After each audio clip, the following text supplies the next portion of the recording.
Welcome to V3 news. లక్ష్యం సమాజ హితం. ముందుగా ఎప్పటికప్పుడు డిబేట్స్ కూడా మనం చేస్తూ ఉంటాం. ఈరోజు డిఫరెంట్ డిబేట్ అన్నట్టు మనం చేస్తున్నాం. అయితే సంచలనాలు సృష్టిస్తున్నటువంటి సినిమాలు కూడా మనం చాలా వరకు చూస్తూ ఉంటాం. అయితే ఈరోజు మాత్రం డిబేట్ ఒక ప్రత్యేకత అని అనుకోవచ్చు. చాలా వరకు కూడా యూత్ని బూత్గా చూపిస్తున్నటువంటి సినిమాలు ఎన్నో కూడా చూస్తూ ఉన్నాం వాస్తవానికి. అలాంటి సినిమాలు చాలా వరకు చాలామంది డైరెక్టర్లు ఈరోజు తెరపైకి చూపిస్తూ ఉన్నారు. సభ్య సమాజానికి ఏం మెసేజ్ ఇవ్వాలనుకుంటున్నారో వాళ్ళని అడిగి కూడా తెలుసుకోవాల్సినటువంటి విషయం కూడా చాలా వరకు ఉంది.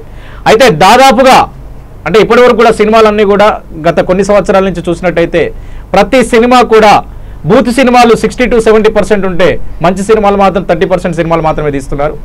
డైరెక్టర్లంతా కూడా అంటే ఆనాటి అర్జున్ రెడ్డి మూవీ కానించి ఈనాటి వరకు చాలా వరకు సినిమాలు అయితే మనం తీసుకున్నటువంటి బూత్ సినిమాలు తీసుకున్నటువంటి 7 చేపల కథే కానీ ఇప్పుడు కొత్తగా సంచలనాలు సృష్టిస్తున్నటువంటి సినిమా డిగ్రీ కాలేజ్ ట్రైలర్. అది కాస్త అయితే దాంట్లో మాకు చిన్న డౌట్ ఏంటంటే క్లారిటీ ఏంటంటే తను ఒక మంచి డైరెక్టర్, ఒక మంచి దర్శకుడు, మంచి సినిమాలు నేషనల్ అవార్డు విన్నర్, తర్వాత నంది అవార్డు విన్నర్ అయినటువంటి డైరెక్టర్ ఇలాంటి సినిమాలు తీయడం ఏంటి అనేది మాకు ఒక ప్రత్యేక డౌట్గా మారింది. ఈరోజు మనం ఒక స్పెషల్ డిబేట్ అనేది ఇలాంటి సినిమాల వల్ల యూత్ బూత్గా మారుతుందా, యువత కాస్త పక్కతోవ పడుతూ ఇలాంటి సినిమాలు చూస్తూ నాశనం అవుతున్నారా అనేది ఈరోజు మనం ప్రత్యేకమైన డిబేట్ చేస్తున్నాం. ఈరోజు మన డిబేట్లో కూర్చున్నారు cinema director, degree college movie director Nandi Narasimha Reddy garu. Sir నమస్కారం సార్.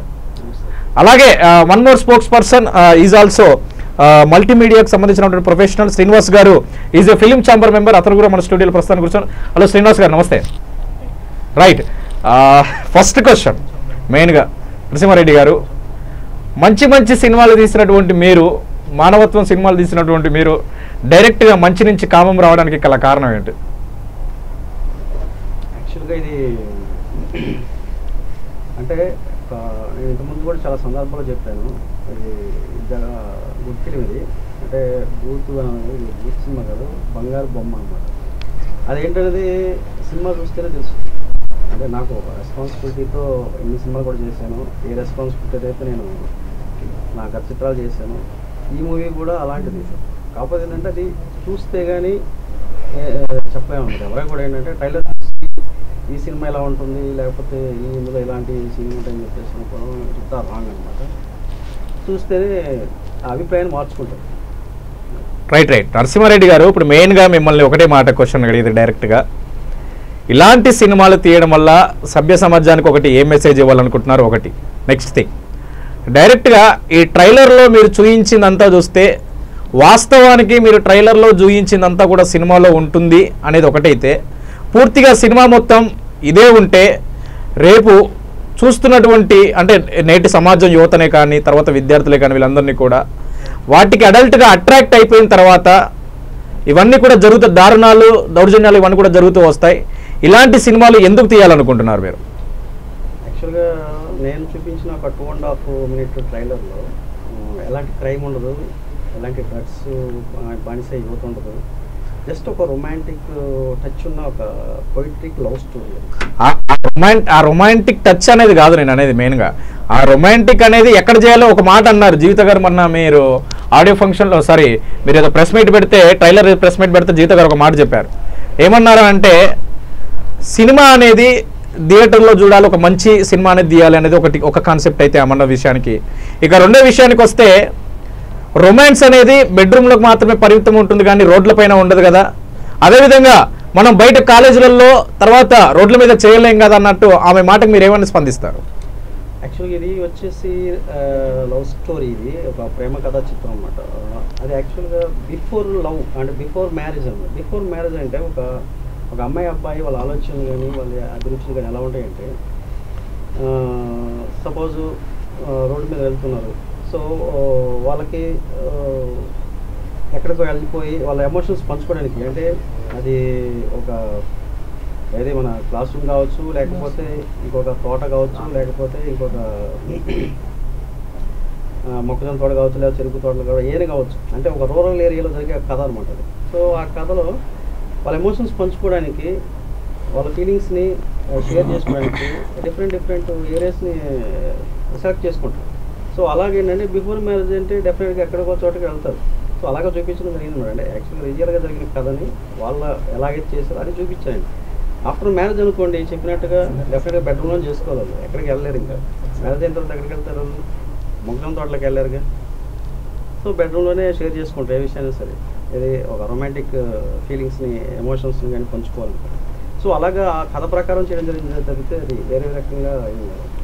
అయితే వాస్తవానికి శ్రీనివాస్ గారు మనతో పాటు ఉన్నారు, అతన్ని కూడా కొన్ని విషయాలు అడిగి తెలుసుకుందాం. ఫిలిం ఛాంబర్ మెంబర్, ఇలాంటి సినిమాలకు రివ్యూస్ కూడా చాలా వాళ్ళకి ఇస్తూ ఉంటాడు, ప్రతి సినిమాని కూడా రివ్యూగా చెప్తూ ఉంటారు. 1940 అంటే 1941 గ్రామం తీసినటువంటి డైరెక్టర్, మంచి సినిమా తీసినటువంటి డైరెక్టర్. అదేవిధంగా కమలతో నా ప్రయాణం, లజ్జ ఇలాంటి మూవీస్ తీసి మంచి మంచి సినిమాలు తీసినటువంటి డైరెక్టర్ కాస్త ఇలాంటి సినిమాలకు మళ్ళీ రావడానికి గల కారణం ఏంటి? మెయిన్గా ఇలాంటి సినిమాలు తీసి ఏం మెసేజ్ ఇవ్వాలనుకుంటున్నారు అనేది ఒక ప్రశ్న. చెప్పండి శ్రీనివాస్ గారు, అసలు ఏంటి? అసలు ఫస్ట్ ఆఫ్ ఆల్ మీరు ఇంట్రొడక్షన్లో మీరు ఏదైతే చెప్పారో అర్జున్ రెడ్డి కానీ RX-100 కానీ అవి బూత్ సినిమాగా నాకైతే అనిపించలేదు. మీరు అలా ఎందుకు చెప్పారో నాకు తెలియదు. సినిమా అంటే ఆ ట్రైలర్ చూసి అది బూత్ సినిమా అనుకున్న చాలా మంది ఉన్నారేమో, చూడకుండా ఉన్నారేమో, కానీ ఆ సినిమా చూసి అలాంటి సినిమాల వల్ల నాశనం అవుతున్నారు. అంతే మేము చెప్పేది ఏంటంటే అలాంటి సినిమాలు తీయడం వల్ల నాశనం అవుతున్నారు. అంటే ఆ నాశనం అయిన వాళ్ళు ఎవరండి మీరు చెప్పండి. ఫర్ ఎగ్జాంపుల్ దానికి ఏంటంటే దానికి అట్రాక్ట్ అయిపోయి ఇప్పుడు మనం ఎందుకు చూస్తున్నాం అంటే చాలా వరకు ఏంటంటే ఇప్పుడు దాదాపు ఈ సినిమాల ద్వారానే ఇప్పుడు ఈ రొమాన్స్లు కానీ ఇవన్నీ పిల్లలు చూడడం కానీ వీటిని నేర్చుకోవడం కానీ, అంటే చదువు నుంచి సంస్కారం నుంచి కామం కోరికలు పెంచుకోవడం కానీ ఈ సినిమాలు చూసి ఏంటంటే వాళ్ళ తయారవుతున్నారు. ఈ సమాజంలో ఏంటంటే ప్రస్తుతానికి మన జరిగినటువంటి ఒకటి మీకు తెలియదు, గత కొన్ని రోజులుగా లిఫ్ట్లోనే విద్యార్థులు ఇలాంటివి చేసుకోవడం మనం చూసాం. అదొక సినిమాలో కాదు డైరెక్ట్ గా సినిమాలో కాదు, అది మీరు మా చెప్పేది ఏంటంటే సినిమాలో చూసే అలా అట్రాక్ట్ అయిపోతున్నారు కాబట్టి చెప్తున్నాను. మెట్రో లిఫ్ట్ లో ఇలా చేయొచ్చని ఏ సినిమాలో చూపించారు, ఏ సినిమాలో చూసే వాళ్ళు అలా చేశారు. అవును, ఇప్పుడు RX-100 కానీ అర్జున్ రెడ్డి కానీ ఇలాంటి ఇలా వాళ్ళు లిఫ్ట్ లో చూపించలే, లిఫ్ట్ లో ఉంది కాబట్టి ఫ్రీగా ఉంది కాబట్టి అక్కడ అలాంటిది వచ్చిందేమో మరి. అది కాదండి, ఇక్కడ సొసైటీలో జరుగుతున్న సినిమాలు వస్తుంటుంది కానీ సినిమాలో చూసి సొసైటీలో ఎవరు చేయరు అలాగా. తప్పు. ఇంకొకటి నరసింహారెడ్డి గారు, వాస్తవానికి మంచి సినిమాలు తీసినటువంటి మీ మాత్రం ఏనాటి కూడా ఇలాంటివి మేము యాక్సెప్ట్ చేయం. అసలు ఇది మీరు చేసింది దాదాపుగా తప్పుగానే మేము భావిస్తున్నాం. యాక్చువల్గా ఒక క్రియేటర్గా అంటే ఫిల్మ్ మేకర్గా నేను చెప్పేది ఏంటంటే ఎలాంటి సినిమాలు చేయాలనేది నా మైండ్ సెట్ ఉంటుంది, అంతేగాని ఇలాంటి సినిమా చేయమని చెప్పి మీ మైండ్ సెట్ లో ఉన్నప్పుడు మంచి సినిమాలే తీయాలి. ఇలాంటి చెడు సినిమాలు మీ మైండ్ సెట్ లో ఉన్నప్పుడు తీయకండి. కాదు, మీరు ఎలా చెప్తారు మంచి సినిమా చెడు సినిమా చెప్తారు? చెడు సినిమాని ఎలా అనేస్తున్నారు, ఇంకా సినిమా రిలీజ్ కాలేదు. లేదు, ట్రైలర్ లో అంత మొత్తం చూపించిన తర్వాత మీరు ఇంకా బయట ఏంది, ట్రైలర్ లో మొత్తం చూపించారు. 2.5 minutes లో ఒక 2 షాట్లు మీకు కనిపించింది, కానీ మిగతా కథ అంతా కనిపించింది. మీకు ఒకసారి ట్రైలర్ చూద్దాం, మిగతా కథ అంతా ఉంది దాంట్లో. మీరు అబ్జర్వ్ చేయట్లేదు జనరల్ గా, మీరు చూసేవాళ్ళు ఎవరైనా కూడా జనరల్ గా. ఇప్పుడు బ్యాడ్ ట్రైలర్ లేకపోతే ఇంకోటి అనుకోండి, పీపుల్స్ ఎలా చూస్తారు ట్రైలర్ ని అంటే 8 million చూసారంటే ఒక 2-3 days లో, అది బ్యాడ్ ఉంటే ఎలా చూడరు కదా. అందులో ఏదైనా ఒక విషయం ఉంటేనే వాళ్ళకి కనెక్ట్ అయితే చూస్తారు. ఇప్పుడు జనాలు దానికి బాగా అడాక్ట్ అయిపోతున్నారు, యూత్ మొత్తం కూడా. మీరు మన ఒక ఇంటర్వ్యూలో చెప్పారు, నేను యూత్ మాత్రమే టార్గెట్ చేసి తీసానని అన్నారు. అంటే యూత్ చెడిపోవాలా? అంటే యూత్ చాలా ఇంటెలిజెంట్ గా ఉన్నారండి, సినిమాలు చూసి పాడిపోయేలా లేరు యూత్. ఇప్పుడు ఈ సినిమాలు ఈ ట్రైలర్ చూసేసి యూత్ మొత్తం వచ్చేసి అయ్యో మేము అసలు ఇలాగే చేసుకుంటాం అని చెప్పేసి మొత్తం మొక్కజొన్న తోటలో పడిపోయి లేకపోతే క్లాస్ రూమ్ లో పడిపోయి ఎలా అంటే ఎక్కడ ఇప్పుడు ఏమైనా వచ్చిందే, పోనీ ఎక్కడైనా అలా చేసుకున్నట్టు ఏమైనా వచ్చిందా? ఇప్పుడున్న జనరేషన్ ఆఫ్ యూత్ చాలా ఇంటెలిజెంట్ ఉన్నారండి, వాళ్ళు సినిమా చూసి పాడేవారు. వాళ్ళు చాలా తెలివి ఉన్నారు, మనకంటే ఇంకా చాలా తెలివి ఉన్నారు. అసలు మీరు చూపిస్తే మేము చెడిపోవడం ఏంటంటారు. Right, correct. శ్రీనివాస్ గారు, ఒక్క నిమిషం మీరు డైరెక్ట్ గా చూసి మాట్లాడండి. ఎక్కడైతే మాట్లాడుతున్నారో మీరు ప్రత్యేకంగా అక్కడ కరెక్ట్ గా చూసి మాట్లాడండి. మీరు ఒకటి మరి పర్ఫెక్ట్ గా మాట్లాడండి. ఒకటి మెయిన్ విషయానికి వస్తే RX-100 కానీ తర్వాత అర్జున్ రెడ్డి మూవీ కానీ, అంటే మెయిన్ గా మీరు సరే ట్రైలర్ లో ఆ మంచినే చూపించవచ్చు కదా, మరి ఈ అడల్ట్ ని చూపించడం ఏంది? ఈ సినిమా వరకు అడల్ట్ ను ఓన్లీ కిస్ సీన్స్ చూపించడం మాత్రమే, ఈ భూత పురాణాన్ని మాత్రమే చూపించడం, ఇలాంటివన్నీ ఎందుకు చూపించాలి? అది చూపించేది మంచిదే చూపించవచ్చు కదా. ఆ ట్రైలర్ లో మంచిదే చూపించండి, మంచిదే యాక్సెప్ట్ చేస్తారు జనాలంతా కూడా, మంచిదే చూస్తారు యూత్ అంతా కూడా. ట్రైలర్ అనేది సినిమా మీద క్యూరియాసిటీ క్రియేట్ చేయడానికి మాత్రమే ఉంటుందండి. మీ మైండ్ సెట్ లో ఏదైతే ఉంటుందో ఖచ్చితంగా జనాలంతా యూత్ దానికి ఒక బూత్ దానికి అడక్ట్ అయిపోతారు, రొమాన్స్ కి మాత్రమే అడక్ట్ అయిపోతారు. దాన్ని మాత్రమే ట్రైలర్ లో చూపిస్తే సినిమాకి వస్తారనేది మీది ఆశాభావ వ్యక్తం తప్పితే మీ మైండ్ సెట్ లో మంచిది ఉన్నప్పుడు మంచిదే చూపించండి. నరసింహారెడ్డి గారు చెప్పండి, అసలు ఆ ట్రైలర్ లో మీ సినిమా ట్రైలర్ లో బూత్ ఉందా? అంటే బూత్ వాడారు ఏమన్నా, వల్గారిటీ వాడారు? ఆ ట్రైలర్ లో బూత్ అనేది నాకైతే తెలియదు. మరి నేనైతే అంటే ఎలాగేంటంటే నేను ఇంతకుముందు చాలా సందర్భంలో చెప్పాను, ఒక్కొక్క షాట్కి ఒక్కొక్క పోయిటరీకి మీనింగ్ ఉందని చెప్పాను. ఇంతకుముందు కూడా చాలా సందర్భంలో చెప్పాను. ఎందుకంటే ఒక ఎనీ రైటర్ ఎవరైనా సరే ఒక షార్ట్ తీసేటప్పుడు దానికి ఒక సెన్స్ఫుల్గా ఆలోచించి షార్ట్ తీస్తారు. బట్ నాకున్న ఒక పొయిటిక్ సెన్స్తో నేను ఆ షార్ట్లు తీశాను.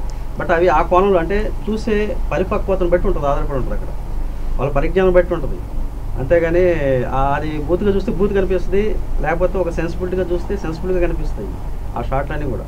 బట్ చూసే విధానం బట్టి, ఆలోచించే విధానం బట్టి ఆధారపడి ఉంటుంది. రైట్. ఇప్పుడు ఒక చిన్న బ్రేక్ తీసుకుందాం. ఒక బ్రేక్ తర్వాత డిబేట్ని మనం కంటిన్యూ చేద్దాం. మనం ఏం మాట్లాడుతున్నారు ఇంకా దీని డిబేట్ని కంటిన్యూ చేద్దాం. అసలు సినిమాలు ఎందుకు తీస్తున్నారు, అవసరాల కోసమా లేకుంటే వాళ్ళు సభ్య సమాజానికి మెసేజ్ ఇవ్వడానికి కోసమా, ఇలాంటిది ఏందనేది చూద్దాం.